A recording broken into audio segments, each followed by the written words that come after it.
안녕하세요. 뉴스와 사람들입니다. 경희 국무회에서 대국민 담화급으로 했던 발언이 난리지요. 추미애 장관은 다음과 같이 밝혔지요. 민족혼에 생명을 바친 안중근과 김대중을 끌어들이지 마라. 무지와 모독이다.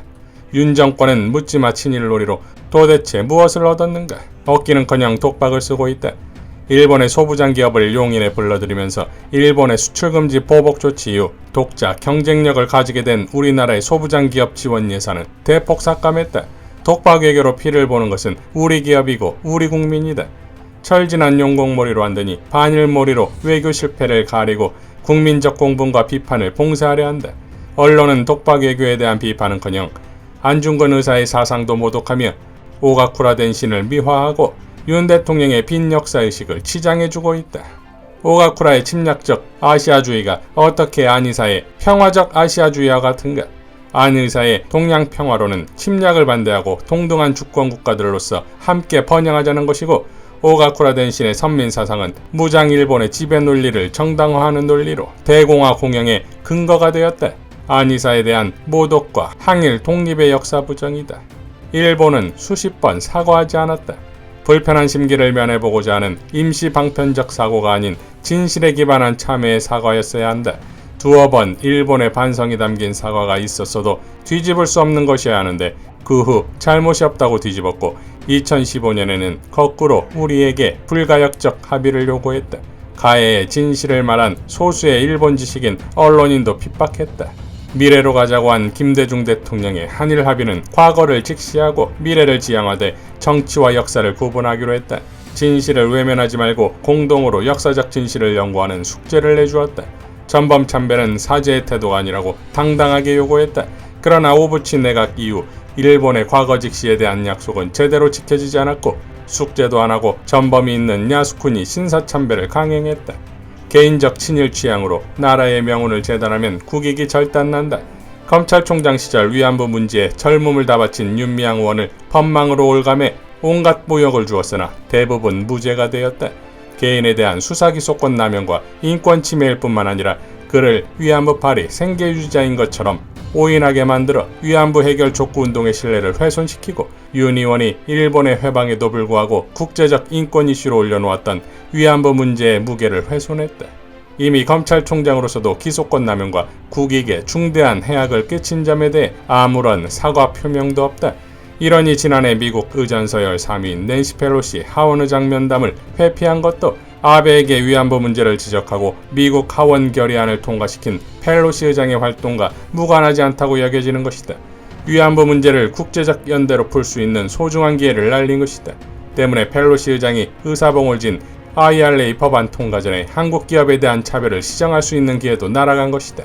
차라리 정치와 역사를 구분했던 김대중 대통령처럼만 했어도 일본에 가고 싶으면 가되 역사를 팔지는 말아야 한다. 진짜로 누가 반일몰이로 국민 공분을 우습게 여기면서 민족과 역사를 정치적 재물로 쉽게 이용하고 있는가? 라고 일갈했습니다.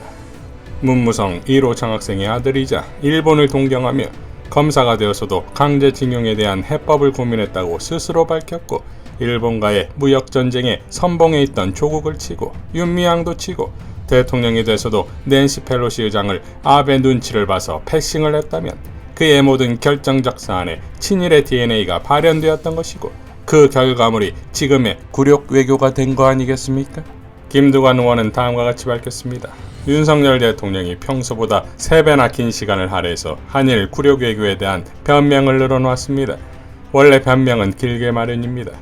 역사를 팔아먹은 치욕적인 종살이 외교를 한미일 군사동맹 강화로 북한과 중국을 고립시켜 한반도를 냉전으로 몰아넣고 자국의 이익을 챙기려는 미국과 일본의 의도에 노란한 국익 없는 냉전 외교를 경제협력, 문화교류, 관광수입 증대라는 장밋빛 환상으로 포장하는 안간힘이 정말 애처롭습니다.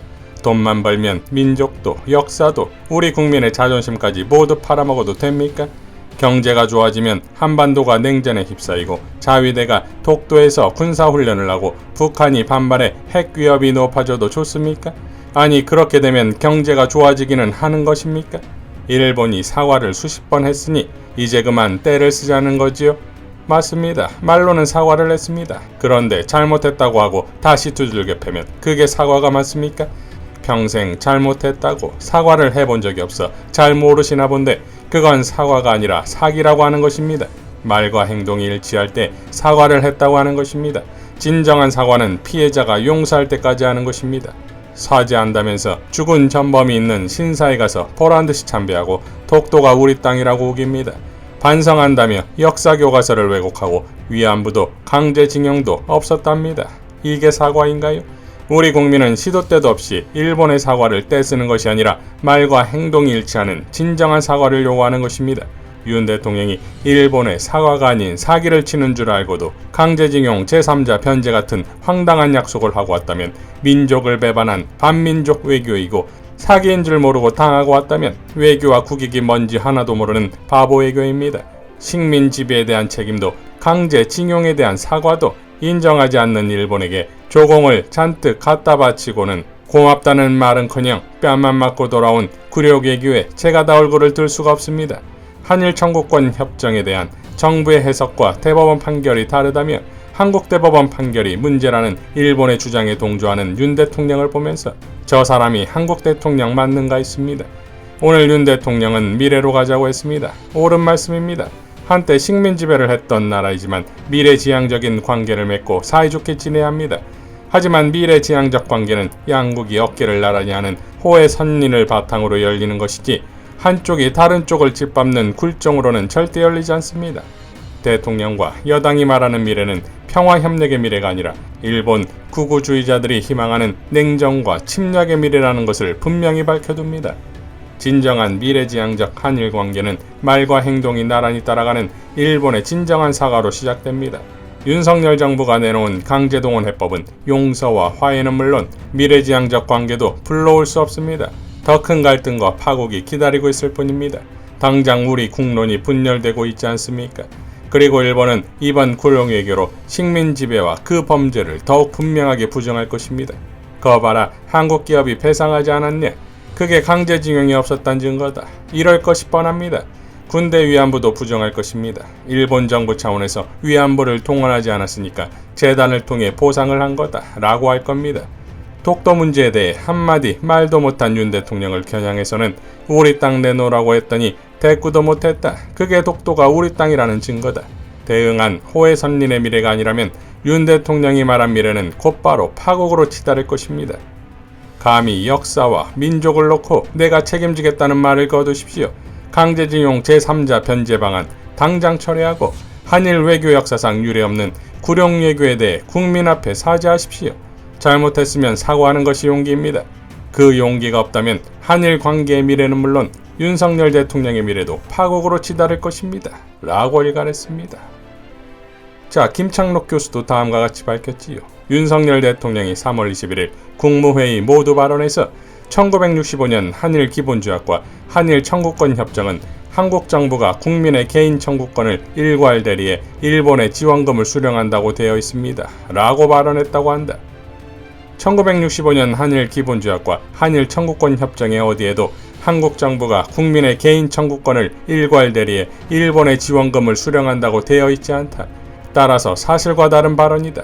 한일 회담 과정에서 일본 측이 한국인 피해자 개인에게 지급할 금원이 있으면 직접 지급하겠다고 한 데 대해 한국 측이 한국 정부가 수령한 후 후속 조치는 한국 측에서 하겠다는 취지로 대응한 기록이 있기는 하다. 일본 측의 제안은 피해를 확실하게 입증하는 절차를 거침으로써 지급 대상과 금원을 줄이기 위한 의도였다고 해석되고 있다. 중요한 것은 위의 기록은 청구권 협정에 의해 해결된 것에 대한 것이라는 점이다. 지금 문제가 되고 있는 강제동원 위자료 청구권은 대법원 판결이 명확하게 선언하고 있는 것처럼 청구권 협정의 적용 대상이 아니다. 따라서 위의 기록은 현재의 사안과 전혀 관련이 없는 것이다. 윤 대통령의 위의 발언은 대법원 판결을 읽지 않았거나 대법원 판결을 이해하지 못하거나 알면서도 논점을 흐리기 위한 것이라고 볼 수밖에 없다. 같지 않은 것을 얼렁뚱땅 뒤섞으려 하지 마라 라고 일갈했습니다. 자, 황교익 작가도 이렇게 밝혔지요. 노무현은 이렇게 말했다. 윤석열도 들으라. 일본 국민과 지도자들에게 당부합니다. 우리는 더 이상 새로운 사과를 요구하지 않습니다. 이미 누차 행한 사과에 부합하는 행동을 요구할 뿐입니다. 잘못된 역사를 미화하거나 정당화하는 행위로 한국의 주권과 국민적 자존심을 모욕하는 행위를 중지하라는 것입니다. 한국에 대한 특별한 대우를 요구하는 것이 아니라 국제사회의 보편적 가치와 기준에 맞는 행동을 요구하는 것입니다. 역사의 진실과 인류 사회의 양심 앞에 솔직하고 겸허해지기를 바라는 것입니다. 라고 밝혔습니다. 자, 지난 경위 방일 중 일본의 야당 대표를 만났을 때 자신의 나라의 제1야당 대표도 만나지 않으면서 일본 야당 대표를 만난 것에 대한 비판이 있었는데, 더 가관이었던 것이 경위 국무회의 비공개 발언에서 일본 야당이 한국 야당을 직접 설득하겠다고 언급한 데 대해 그런 얘기를 듣고 부끄러웠다고 말했다지요. 말은 야당이지만 대한민국 국민의 반이 부끄럽다는 거 아니겠습니까? 그러니까 자신의 뜻에 반대하는 것은 부끄러운 것이고 그 부끄러운 것은 탄압과 제거의 대상이 되겠지요. 모든 것을 퍼주고서 기시다가 한국을 방문할 때에는 선물을 가져올 것이라고 믿고 있다는 경이라지요. 경을 컨트롤하면서 엄청난 지지율을 얻었다면 당연 경에 대한 기시다의 기조는 유지가 되는 것은 상식일 것인데 믿는다고요? 그것도 일본을요? 대한민국은 경이 부끄럽습니다. 이상 뉴스와 사람들이었습니다. 시청해주셔서 감사드립니다.